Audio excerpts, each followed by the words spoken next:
Hi hello welcome to iView entertainments. మన దేశాన్ని ఎంతో మంది రాజులు ఎన్నో ఏళ్లు పాలించారు.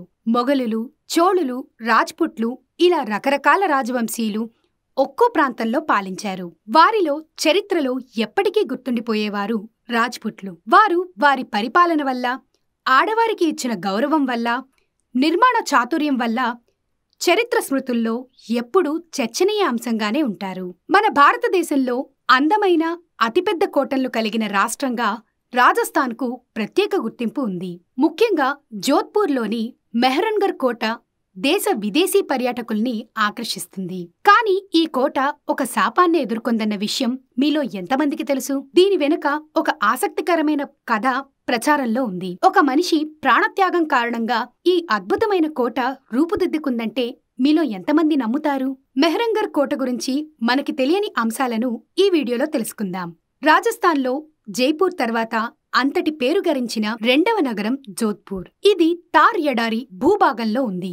నగరానికి ఉన్న రెండు ప్రత్యేకతల కారణంగా రెండు ముద్దు పేర్లు ఉన్నాయి: సన్ సిటీ మరియు బ్లూ సిటీ అని. ఈ నగరం ఉన్నది ఎడారి ప్రాంతం కనుక ఎండ ఎక్కువగా ఉంటుంది కనుక సన్ సిటీగా పిలుస్తారు. అలాగే మెహ్రన్గర్ కోట చుట్టూ నీలం రంగు ఇళ్లు ఉండడం వల్ల బ్లూ సిటీ అని పిలుస్తారు. జోధ్పూర్ ఆకర్షణల్లో మెహ్రన్గర్ ఫోర్ట్ సింహభాగాన్ని కలిగి ఉంది. జోధ్పూర్లోని 150 మీటర్ల ఎత్తున ఉన్న పెద్ద కొండపై మెహ్రన్గర్ కోట ఉంది. నిజానికి చాలా కాలం క్రితం రావ్ జోదా అనే ప్రతిష్టాత్మకమైన రాజు జోధ్పూర్లో ఒక కొండ ప్రాంతాన్ని చూసి ఆకర్షితుడై అక్కడ అద్భుతమైన కోటను నిర్మించాలని ఆశపడతాడు. అనుకున్నదే తడవుగా తన సైనికుల్ని పంపి అక్కడ నివసిస్తున్న ప్రజల్ని ఖాళీ చేయించి ఆ కొండపై తన కలల కోటకు పునాది వేస్తాడు. ఈ కొండపై చిడియావాలా బాబా అనే పిలువబడే ఓ వృద్ధ సాధువు పక్షులకు ఆహారం పెడుతూ ఉంటాడు. వాటిని పోషిస్తూ ఆనందాన్ని పొందేవాడు. కాని రాజు ఆదేశాల మేరకు అతన్ని కూడా సైనికులు బలవంతంగా ఖాళీ చేయిస్తారు. రాజు చర్యలకు తీవ్రంగా కలత చెందిన ఆ సాధువు ఆ కొండపై కోటను నిర్మిస్తే ఆ రాజ్యం పదే పదే కరువుతో బాధపడుతుందని శపిస్తాడు.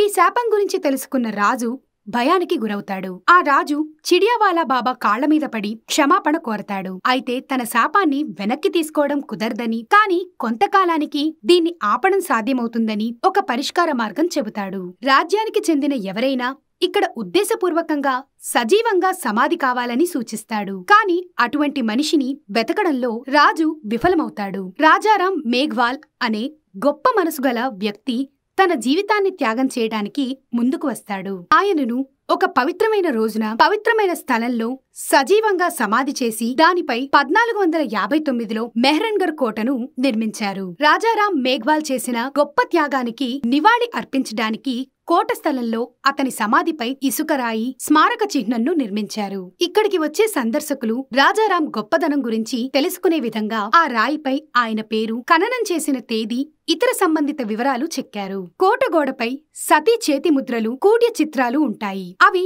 ఎందుకు ఉన్నాయో చాలా మందికి తెలియదు. రాజకుటుంబాలకి చెందిన మహిళలు తమ భర్తలు మరణించినప్పుడు లేదా తమ రాజ్యంపై విజయం సాధించిన ప్రత్యర్థులు చేసే అవమానం నుంచి తప్పించుకునేందుకు తమను తాము అగ్నికి ఆహుతి చేసుకుంటారు. దీనినే సతీ అంటారు. మెహ్రన్గర్ కోట వద్ద ఇనుప గేటుకు ఎడమవైపున 1843 సంవత్సరంలో సతీకి పాల్పడిన పూర్వ రాజులలో ఒకరైన మహారాజా మాన్ సింగ్ జీవిత భాగస్వాముల చేతి ముద్రల కూడ్య చిత్రాలు దాదాపు 15కు పైగా ఇక్కడ కనిపిస్తాయి. మరో కథనం ప్రకారం దీనికి ముందే 1731లో మహారాజా అజిత్ సింగ్ యొక్క 6 జీవిత భాగస్వాములు 58 మంది ఉంపుడుగత్తెలు రాజు మరణం తర్వాత సతికి పాల్పడ్డారు. వారి ముద్రలు అక్కడ చెక్కారు అంటారు.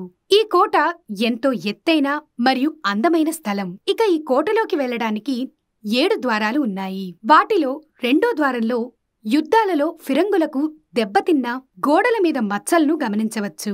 ఈ కోటలోని ఒక భాగం రాచరిక పల్లకీల భారీ సేకరణతో ఒక మ్యూజియంగా మార్చబడింది. 14 ప్రదర్శనా గదులు కలిగిన ఈ మ్యూజియం ఆయుధాలతో, ఆభరణాలతో, వస్త్రాలతో అలంకరించబడి ఉంటుంది. అంతేకాకుండా ఇక్కడ ఫూల్ మహల్, శీస్ మహల్, జుంకీ మహల్ వంటి అద్భుతమైన మహళ్లు కూడా సందర్శకుల్ని ఆకర్షిస్తాయి. 1595 ప్రాంతంలో రాజు సూర్ సింగ్ నిర్మించిన మోతీ మహల్ ఈ కోటకి అత్యంత ప్రత్యేకం. ఎత్తైన కోటగోడలు, శత్రు దుర్భేద్యమైన సరిహద్దులు, బురుజులతో రాజస్థాన్ చరిత్రలోనే ప్రతిష్టాత్మకంగా నిర్మించిన ఈ కోట మెహ్రన్గర్ కోట. ఆనాటి రాజ్పుత్ల సంస్కృతులు అభిరుచులు వేదిక అయింది మెహరంగర్ కోట. ఎత్తైన బాల్కనీలతో విశాలమైన హాళ్లు కలిగిన ఈ కోటలో కింది భాగంలో సంగీత సాహిత్య విభావరి జరిగే సందర్భాల్లో కోట పైభాగం నుంచి మహారాణులు రాచకన్యలు పరదా చాటు నుంచి వీక్షించేవారట.